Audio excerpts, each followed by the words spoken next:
good morning, or good afternoon, depending on where you are joining us from, and a warm welcome to all. You've joined the third technical session for Module 9 on social media, in which you'll learn how to create engaging social media campaigns for museums.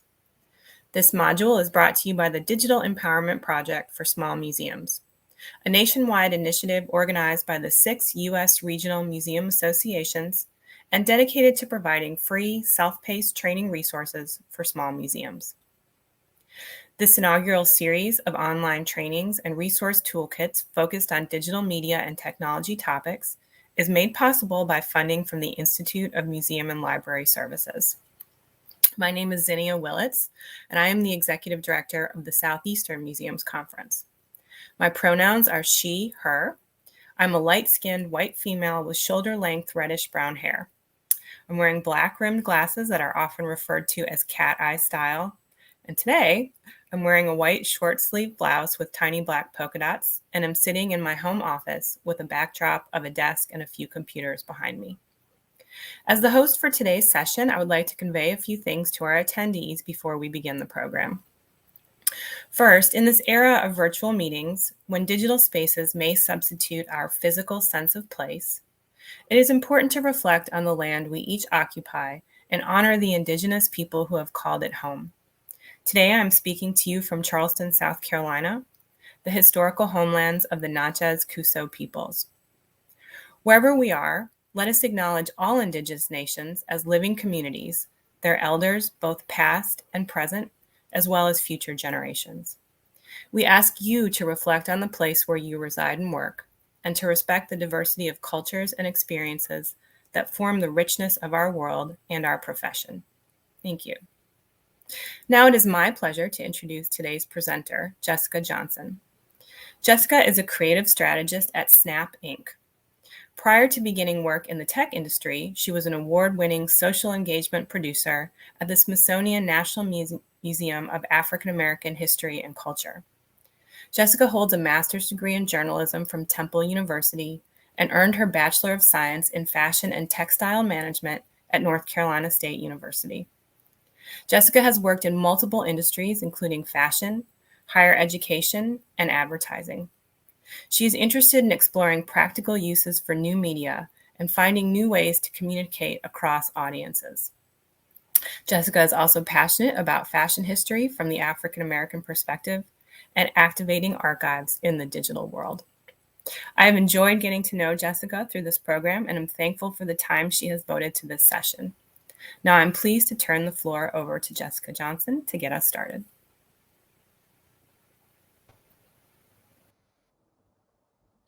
Hi, everyone.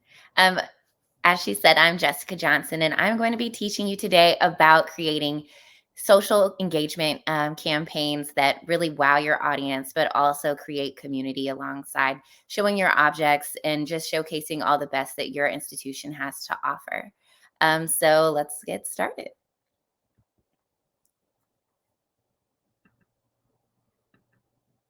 All right, today we're going to just talk about strategic planning, the look and the feel of your campaign, how to launch it, and then after launching and completing, doing a self-evaluation.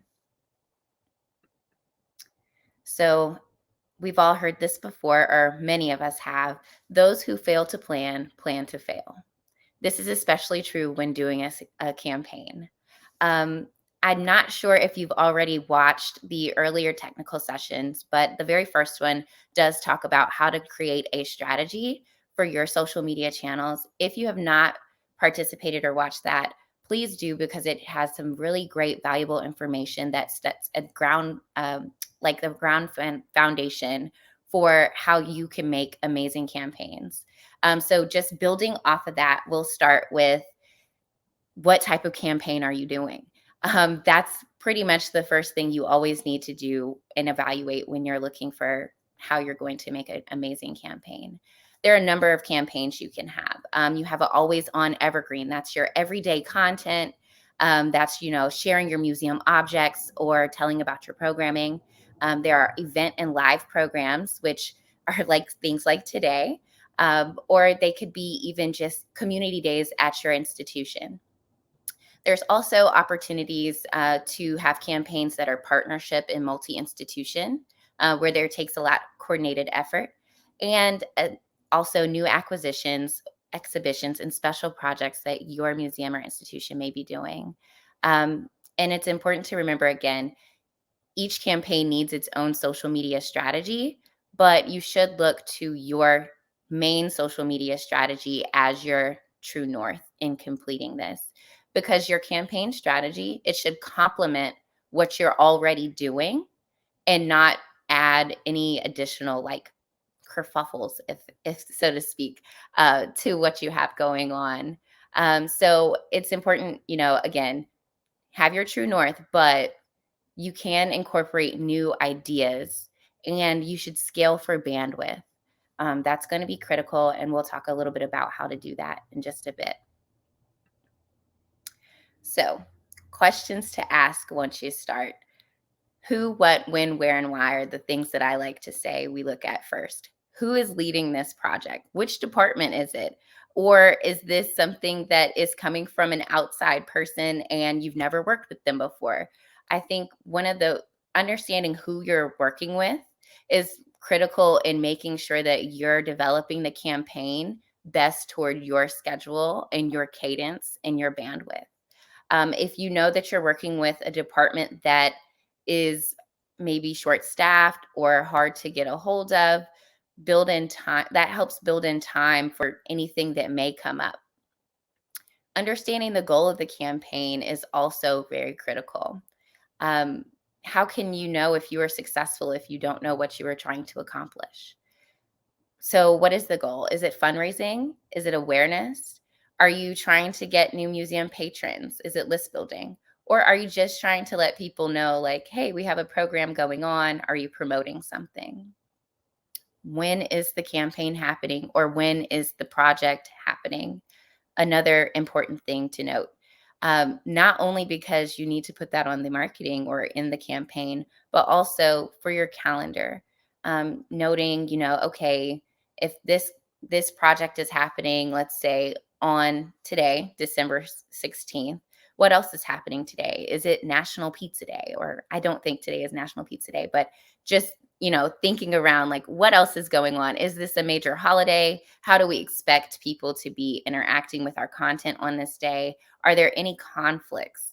And where is this happening? Is it in person, or is it online only? Or is there a mix of online and in-person activities going on? And why? The why. Why is this important? I love to ask the person that is, if it's an outside, person, if it's not me, the social media team making the campaign or, really pushing the campaign, if there's an other department, I always ask, why is this program important? Or why is this object important? Um, I will say that sometimes that can be received in a negative space, but I think it's important to ask because when the curator or the education team or whoever you're working with can tell you why something is important, that helps you communicate to your audience why they should be interested in what you're doing. Um, Other questions that you should ask are, what is the outcome? Will there be an exhibition? Is this a long-term thing? Is there a recorded program? Can people tune in later? And this is important to ask for a couple of reasons. One, so you can have your language right in all of your marketing, but also because if there's something that is going to be ongoing or live in perpetuity, you don't have to fit the campaign into your calendar immediately, and you can fit it in where it best fits for your schedule and for all the other things going on at your institution and online. And what is available for social media use. This is very critical when doing social media campaigns for museum objects and exhibitions, especially. I think that sometimes the assumption is we can just throw anything on the internet. We have the object in our collection, we can put it on the internet.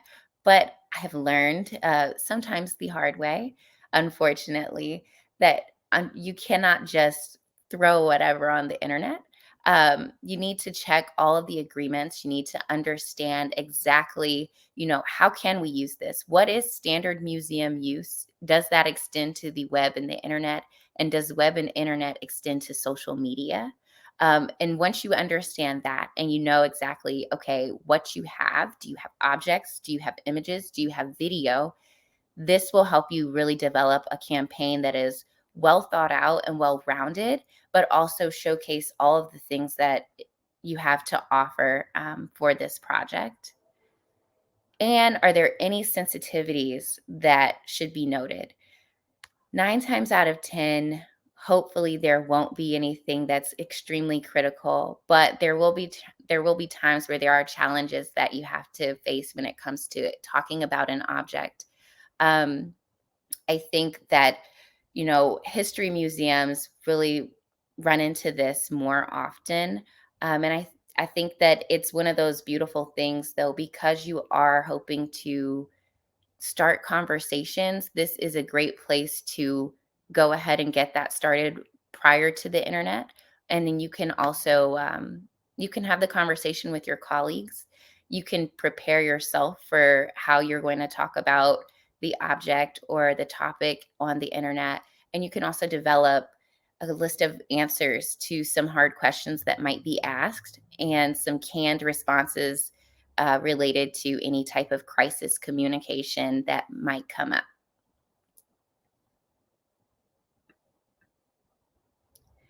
And the questions that you should ask yourself or your team, these are my favorite because it's like a self inventory. Again, I think social media, as previously working in a museum, I think everyone thinks like, oh, it's so easy. But I'm sure everyone watching has a different story to tell when it comes to how easy even just a Twitter post is, right? They can take up to like 3 hours to make one post. So what are you asking yourself? Who else is working on this with you?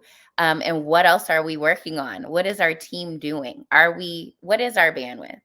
And then once you establish an understanding there around what your other projects are, what priority level is the campaign? Is this something that we can flow in? Is it just like, oh, there's a program on Thursday. We hope to see you there, that we can flow into the content, once or twice in the week before? Or is this a longer lasting, an exhibition type of campaign? Or is there an object that's only going to be on display for, a few weeks and you want to generate interest around that? Are there elements that we can mix into our evergreen content? So our already established plan that we have, our strategy with our daily or weekly posting, is there something that we can swap out so that we're not doing double work and this will fill the void there? Um, and the other questions that you might ask, are we working with internal or external partners? Like I previously mentioned, the who can be um, a challenge if it's internal and external, depending on your working relationship with people, their bandwidth as well. And I don't know about you all, but my calendar has just been busy, busy, busy lately. So nailing down even time to go over campaign details can be tricky. So who are you working with? What has your previous working experience been like, and how can you account for that in your planning? I think that that's as up in the air as that can be. I think it's pretty critical to go ahead and plan long lead time, because you really, you're setting yourself up for success. The person running the campaign is being set up for success versus like hinging everything on the department that is supplying the information and not really going to be in the active portion of the social media campaign. And based on the campaign goals, what do we know will work and what do we want to test? If you know things work for you and your audience responds well to certain things, I think it's great to build those as a great foundation for your campaign. You already are setting yourself up for success if one, it works, and two, you have the formula figured out. You can, it's not necessarily plug and chug, but it is definitely something that requires less work effort in that sense. And then, is there anything you want to test? I think campaigns are the best place to try something new because they can fail and nobody will really notice. So, if say we want to venture into Reels or TikTok, right? But we're not sure if we can do that regularly, like with our regular content. Campaign is a great place to try it because you get to test out on a specific subject matter. Um, and you don't have to commit to doing it long term. You can just do it for, the amount of time that this campaign is going on. And lastly, how will we report? Are we going to be doing a large debrief at the end with all teams? Or will we just simply do a one pager and send an email out noting how the campaign went? So some do's and don'ts in your strategic planning. Really take an honest evaluation of the full ask. I think, we often are given huge, goals with the ask, and sometimes they're not realistic, right? So because you're the expert in social media, it's okay to tell someone, "Hey, this isn't really realistic, and I'm going to be honest, we might not be able to do that." The honest evaluation is critical in saving yourself trouble down the road later, burnout, and also in producing the results. I think it's great to plan to your minimum viable product.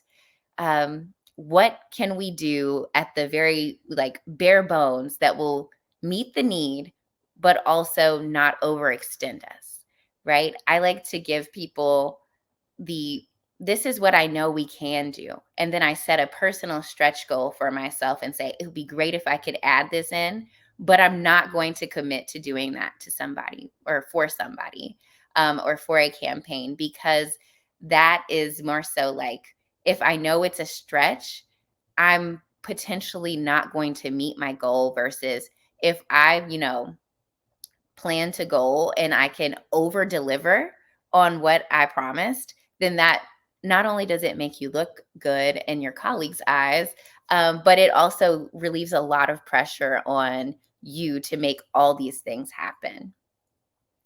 Like I previously mentioned, after you take an honest evaluation of the full ask, be honest.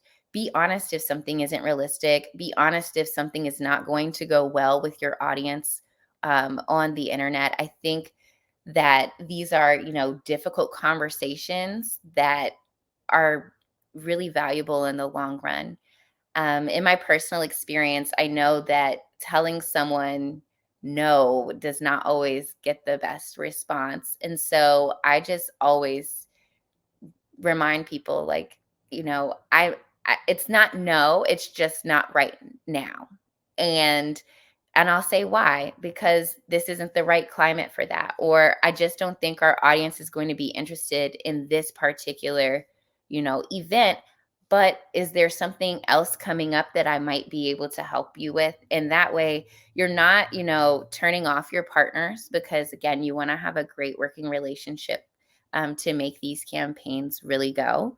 But you're at the same time, you're using your expert opinion, not only just as the social media person, but the person who is navigating the audience and knows them the best, to let a colleague know, like, hey, I don't think we'll be successful here, or hey, we're shooting a little too high. Let's bring the goals down to this, and we can be successful. Um, so I think some don'ts are, don't create a campaign that includes everything in the kitchen sink. Like I said, minimum viable product. What can we do? And then what can we personally set as our secret stretch goals to over deliver, under promise and over deliver, right? Don't say no unless there's absolutely nothing that can be done. And it's not, again, it's not no, it's just not right now. And don't hand over your social handles or anything without training staff or pre-approving the content. I think that is possibly one of the biggest things because, if you're the expert and you know how your audience, reacts to people, or, talking about certain topics. You don't want to have somebody get on and not be in the right voice or say things that are maybe like too high level for the audience to understand. Um, and you also, you want to protect the integrity of your social media channels. You have worked so hard to develop a strategy, a brand voice, these guidelines, create a real relationship with your audience. And you don't want to, mess that up because you handed the reins over to someone who wasn't fully aware of how it was, how things work on your channels. So now we're going to get a little bit into the looks, because they do matter. So I think all successful campaigns have very strong looks and feels. I like to call it a look and feel because your museum or institution likely already has a brand. It likely has like a guideline that it follows, right? You already have logos, so you're not creating those. But what you are creating is a special look and feel that can identify this campaign separate from your regular content. Or if it's your regular content campaign, it's just making it very clean and noticeable. And so like the when your audience sees, whatever you've produced, they know it's you without even having to look at the name or the at mention handle. So your look and feel should align with your brand guidelines, and your social media guidelines. And you can, get inspiration from social media, other museums, just lurking around the internet, being on Behance. That's a great website that has a lot of examples and inspiration. Or you can just peruse through Canva as well. And I'm not sure if anybody's used Canva to create their, visuals for their campaigns, but it is a great resource and it is free 99. So I definitely recommend, tapping into that resource and seeing how it might work for you and what you have going on at your institution. And don't forget to lean on what will be available to help you direct your content, right? So, going back to that, what are we sharing? Do we have videos? Do we have, are there all black and white images, or are the images horizontal or vertical? Keep that in mind when you're developing your look and feel, because you don't want to create something that just, it looks beautiful for one thing, but then when you go to a next object, it doesn't work and you have to start back at square one. So if you want to make a great templated design, keep it in mind that you'll want to bend and flex what the piece looks like in it as well. And so now we're kind of going to go into one of my favorite projects that I've worked on. It's from our Hidden Herstory campaign a few years back at the NAMOC. And this is just, I'm going to walk you through like how we came up with the look and feel. And so we'll go from start to finish. So our design for Hidden Herstory that year, we wanted something to be very, clean but bold. We knew that we would be working with lots of black and white images, but we still wanted to have, meaning. So I'm just, woke up one morning checking my emails, and I saw this amazing email from, I think, Business of Fashion.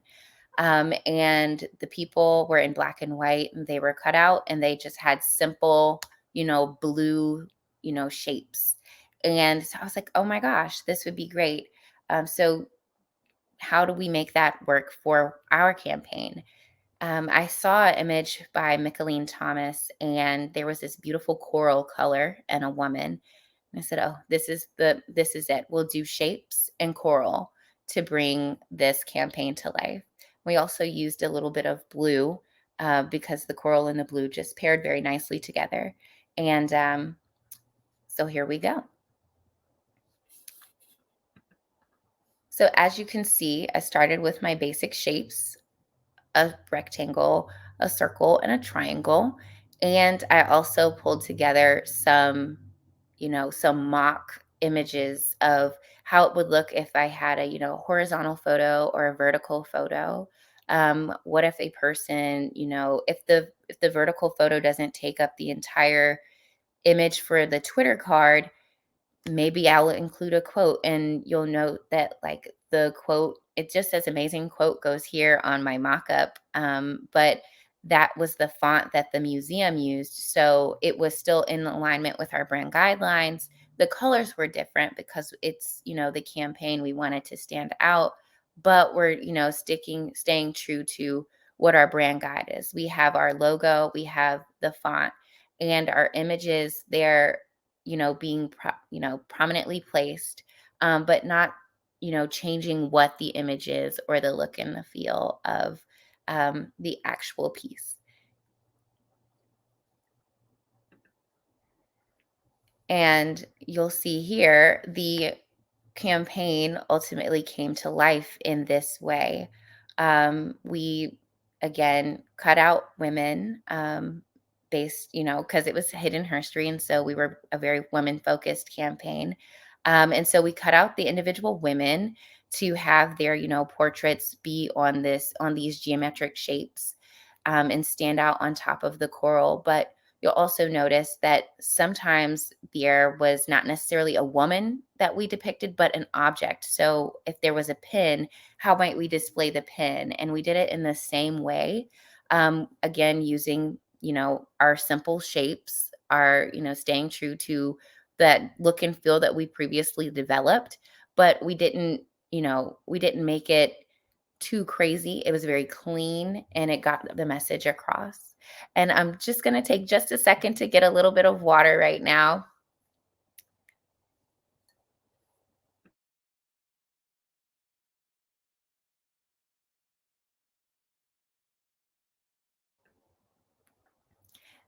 Sorry about that. Thank you. So like I said, it was very clean, and how that clean look comes across is just beautiful on the internet. It really stands out, and your audience, I think, really will hone in on what that story is you're trying to tell, that visual story, but also that object story or that person story, which is what most of museum social media is doing. We're educating on the internet. We're doing it in such small and abbreviated ways, but making very large impact. And so the best way I've found to make this happen again is to stick to the brand guidelines, to be very clean and clear, um, and just to feel what you're doing, feel the work if that's possible. And here's another example of how this came to life. This was actually a video, and we used, again, the cutouts, we used the fonts, we used the same treatment of the coral to bring it to life. So, our do's and don'ts here. Um, do think outside of the box, right? Like shoot for the stars, aim for the stars, and then scale it back down, make it fit. Not necessarily make it fit to anything that's one dimensional as far as your brand guide totally it has to fit this completely. No, it can go outside of that, but also make it fit your skills. If you don't have the ability to produce videos, then don't lean into that, right? Lean into the things that you can do, which might be, again, just a picture on top of a square and the logo, but you've got the same color story going on. Make it clean and make it fit. Do develop a visual story that supports the assets that are available to you. So if you're working with things that are mostly in black and white, those pop on bright colors. Whereas if you're working with objects, those might be a little bit more difficult because they're they're not necessarily beautiful photographs. They're sometimes photographs that are like, how do I make this work? So I like clean backgrounds. Those work well on white or a black, I think. Um, seek inspiration from outside of the museum field. We're telling stories as museums and institutions, but so are so many other people, and they're taking the look from a different angle. So I love to say, like, I'm from the fashion world, right? Like, fashion is my thing. I grew up wanting to work at a magazine, and so whenever I am approaching a campaign, I honestly look at it from a more fashion lens than anything else, because that's really where I get most of my inspiration and creativity from. And then if you're just having a hard time, ask a friend to brainstorm. Ask the team that you're working with or your partners to brainstorm. I think bringing in people and new ideas and perspectives is a great way to get some new innovative things going on with the look, with the feel, and honestly to elevate the experience. And make templates. Templates, templates, templates. That will save you so much time when you're in the campaign, especially if it's a long running campaign that has a lot of pieces. Some things you don't want to do is force it. If something is not working, that is okay. It doesn't mean that you're failing. It just means you need to, like, go back, relook at the design, maybe do one slight tweak, delete something, or add something. Usually deleting something is the best thing, though. And don't stray too far from your organization's brand guide, because again, you want it to be in line with all of your other content you have going out. And don't overcomplicate the design. Again, if it's not working, you might just need to delete one piece and have a clean design, and it'll be perfect. So now that you've developed your campaign, you have your strategy and you have your content. It's go time. So how do we make this happen? I think a coordinated launch day is the best thing, like, since sliced bread, if you ask me. Um, Tools really make it easy to launch everything at 8 a.m. or whatever time you find is best for your audience. So just double check that you've done all of your due diligence in spell checking and fact checking. Make sure that you've done your due diligence when it comes to the credit information that needs to be included on, pictures, objects. Again, any acknowledgments if there's something on loan or if this was a gift from a patron. Make sure that that information is included somewhere, whether it be in the copy of your social media post or on the graphics that you post with it. um, Schedule your posts to launch at a certain time, and you can do this the night before, so you're not scrambling the morning of. And make sure that your posts include relevant hashtags for tracking and for virility. That's one of the best things on the internet, are the hashtags, because people who not are not necessarily following your content might be following the hashtag, and they'll see your content, and that's how you get new people in your audience. So don't forget, you've already developed your strategy. Don't get to launch day and think, oh my gosh, I haven't done this, I haven't done this. No, it's okay. Just take a moment, breathe, and go with the strategy. You're the expert. You've done this before. And even if you haven't done this before, it's okay. You've developed a plan. All you have to do is stick to it. And ask your museum friends and your audience to help. It's like free to retweet someone. And so I always just say, hey, friends, we launched this today. Could you help me out and share the word? And people love supporting others, especially when they know how much hard work you've put into it. So you can just do a simple ask to your friends, ask to your colleagues. Make sure you retweet the museum today because we're launching this, and make sure you tell your colleagues that are running the program as well about the content so they can share it with their networks. And then if you're doing something that's like a larger campaign, social media toolkits are really amazing in easy ways to get the content shared. It does take a little bit of extra time on your part, but It really helps. All it is an email to your museum friends. I like to call them museum friends, but your colleagues in other sister institutions and anybody else that you know. You can also post the toolkit to your website for people who want to support, but you might not be in contact with them directly. And tell the toolkit will just include a bit about the campaign and the important dates, like if there's a program that goes along with the campaign, or how long the campaign is going to be going on for. Include the hashtags, include your at mentions and the other at mentions of the participating institutions, and 2 to 3 images for people to share in case they don't have something in their collection that goes along with what your campaign is, so that they can just schedule that tweet or Instagram post or Facebook post and get your word out for you as well. I think that again, asking, it doesn't hurt anybody to ask, and 9 times out of 10 people will say yes. And if they say yes and they forget, they'll go back, and then you have your campaign living on uh you know more and more days, because maybe somebody forgot, but they were like, oh, next week I can do this and it's still applicable. And maybe it's not the top of your list, but it's come at the top of their list. And so your word is going to get out. So you've launched, you've run your campaign, and now it's time to evaluate, how did you do?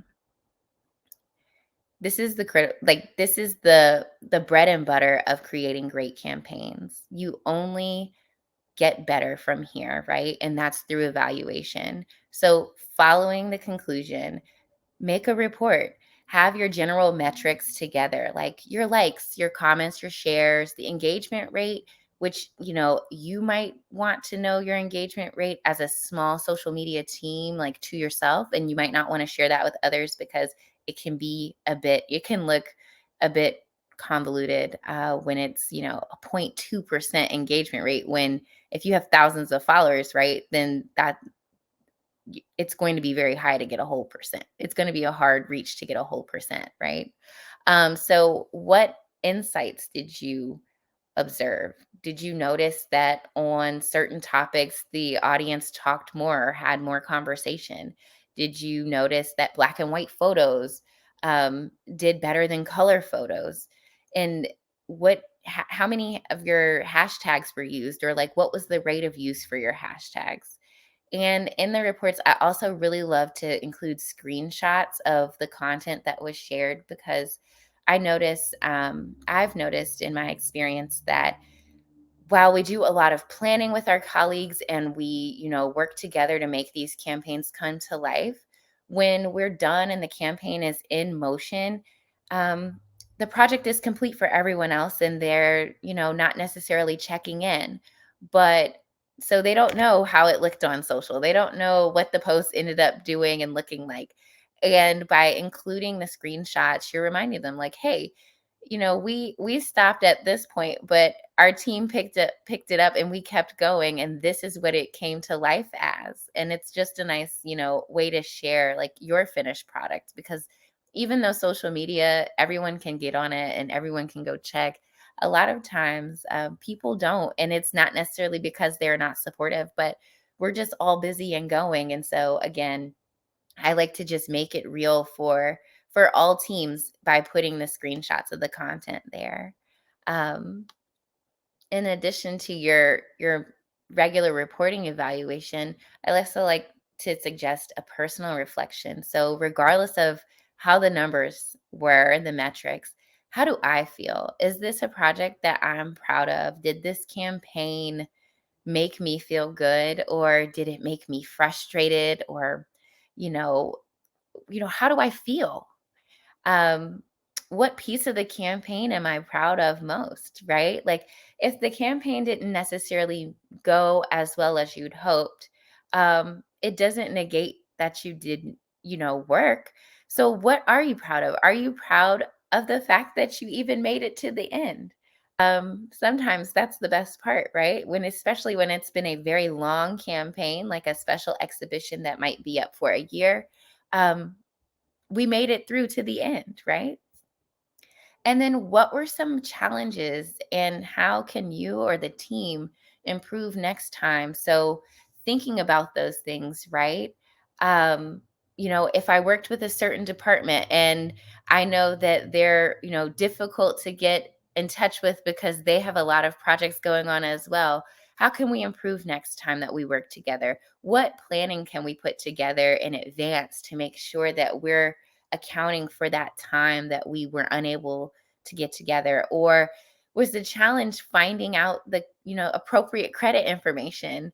I'm a big fan of using resources from across the digital world, right? So is there was there an archive, a digital archive that I accessed and I didn't do it in time to get the approval to use their image or their object, versus like had I reached out a bit earlier, maybe a month earlier, if I had that time, could I have had, all of the objects and pieces that I wanted to include in the campaign? And the most important part of everything that you do, please take a moment to celebrate. Celebrate you, celebrate the team, celebrate your success.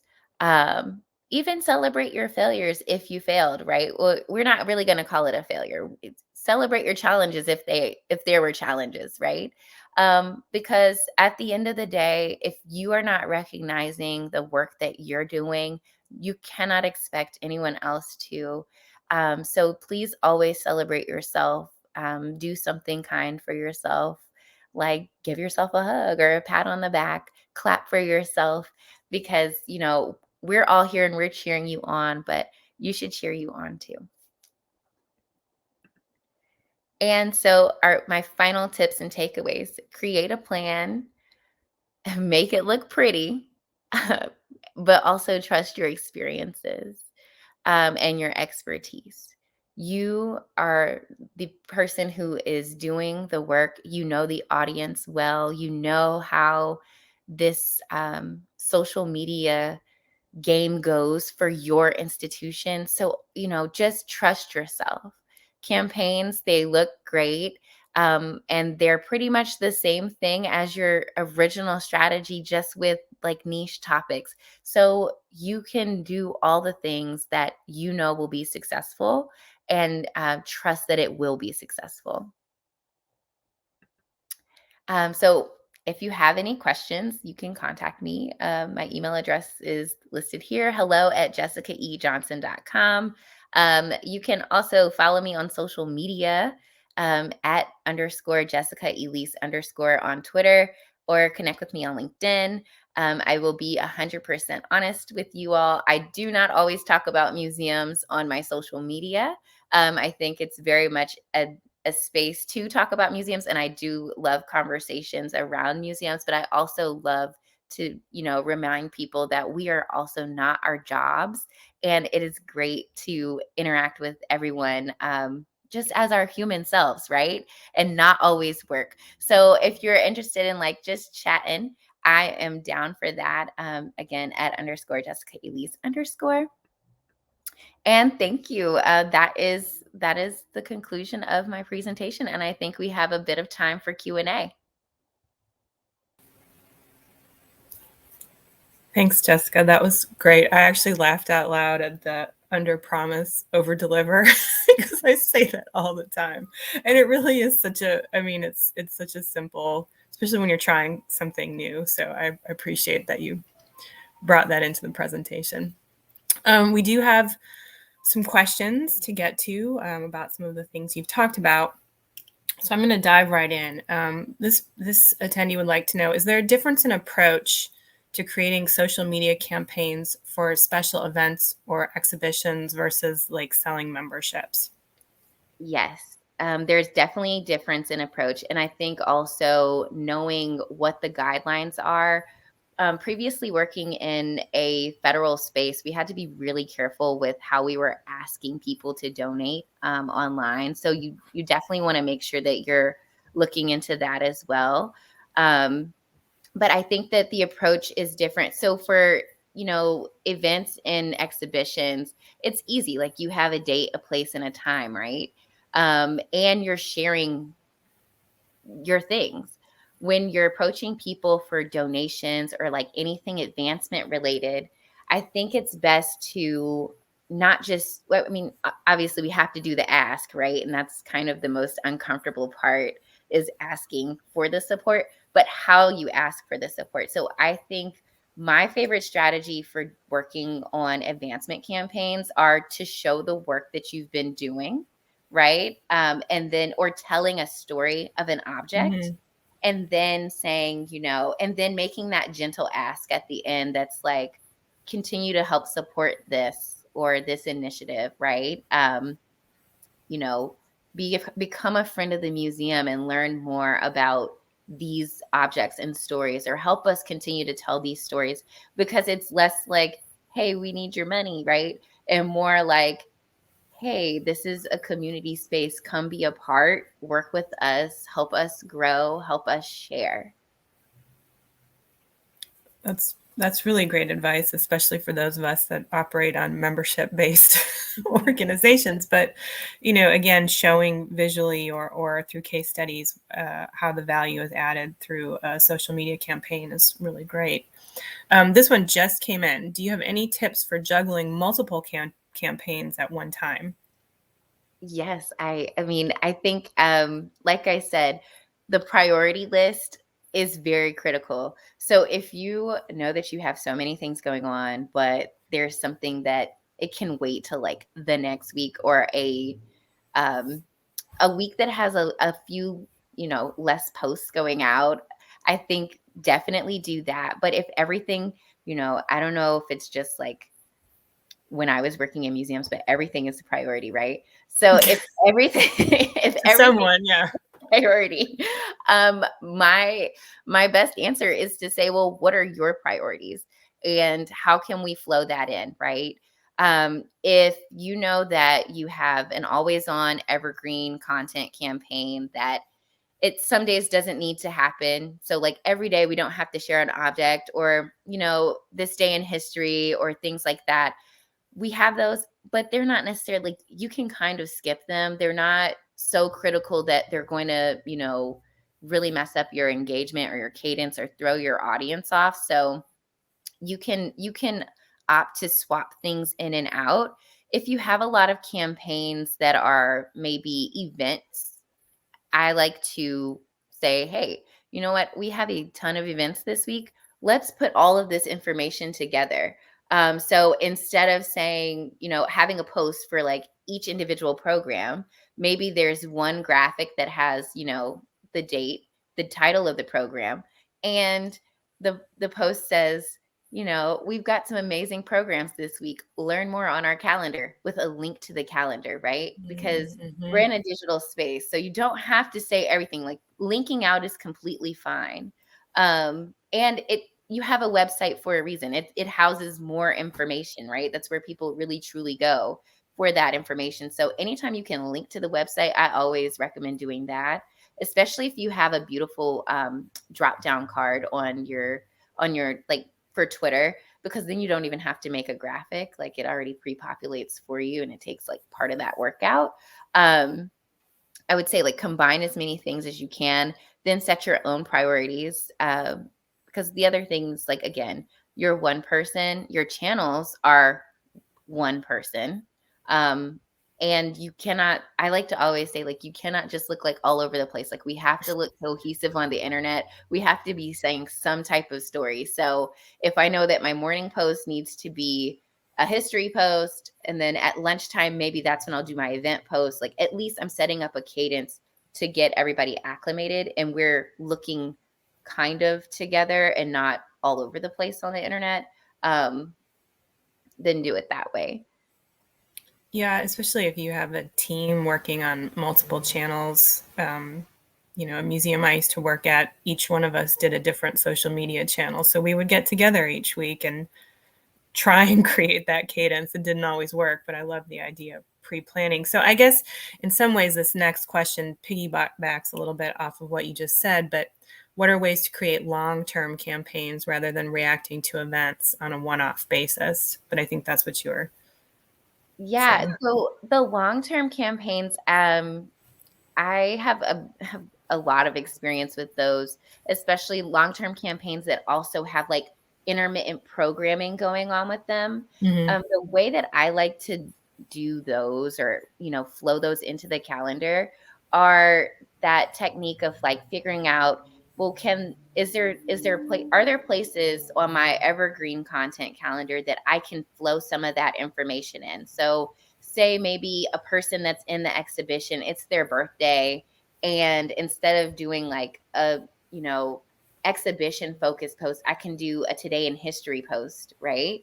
And it still lends itself to that exhibition, and that content, but it's not necessarily completely tied to it. I think that's how longer term campaigns can do best, because you're not feeling as forced into just talking about that all the time.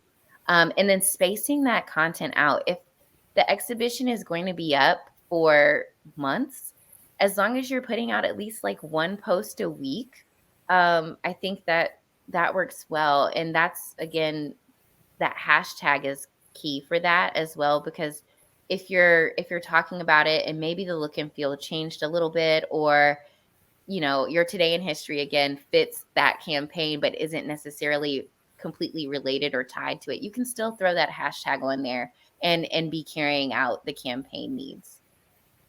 It's great advice. Um, okay, we've probably got time for maybe two more questions.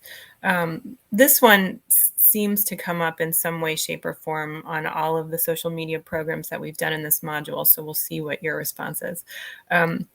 When is it appropriate to engage people in the comments? What is the level of professionalism versus casual language that should be used?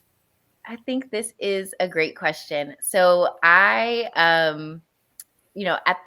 this National Museum of African American History and Culture, we were super huge on engaging in Twitter and on comments and things like that. We responded with GIFs. The Purple Heart was my favorite. And I think it's completely up to you and your brand voice to determine that, right? There's no right or wrong answer here.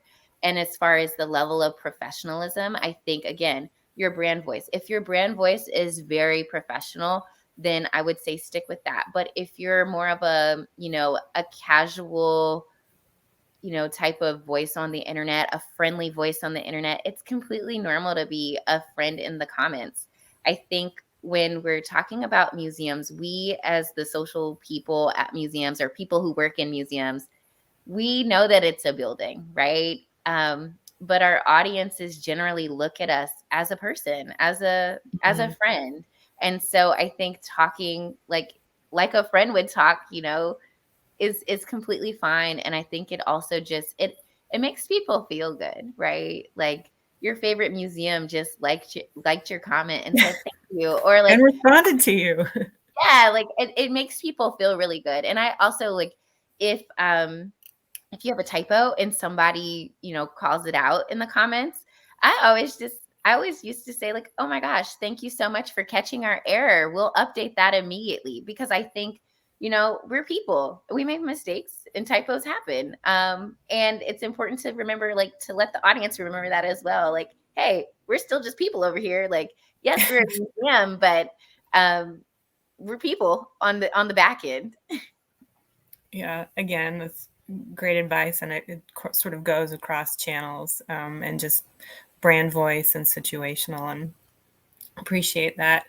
So this last one, I'm just curious what advice you might have. But the question is, how is building awareness at a small museum different? How can we build more museum awareness for smaller museums through the social media campaigns? Okay, I think this is a great question, because I'm coming from a very large museum. I know that our awareness was kind of built in, right? So for smaller museums, I think it's going to be critical to just share your objects and always have your like logo or a picture of your building um, front facing on that, right? For awareness campaigns, you definitely want to submit who you are early, and like from second zero, right? If it's a video, second zero. If it's a graphic, make sure that your logo is like prominently placed, not necessarily taking up the entire picture, but just prominently placed. And another awareness tactic, I know we're always working, or many of us are always working on like shoestring budgets, but sometimes just putting like $5 or $10 behind a post, to let people, to target people in your area.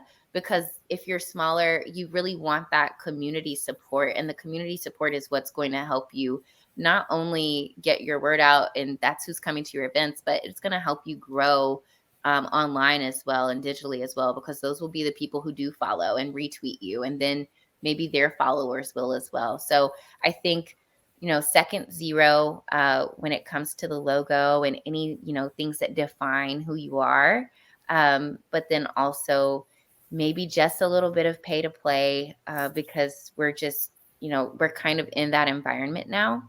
And unfortunately, like that's kind of how it is.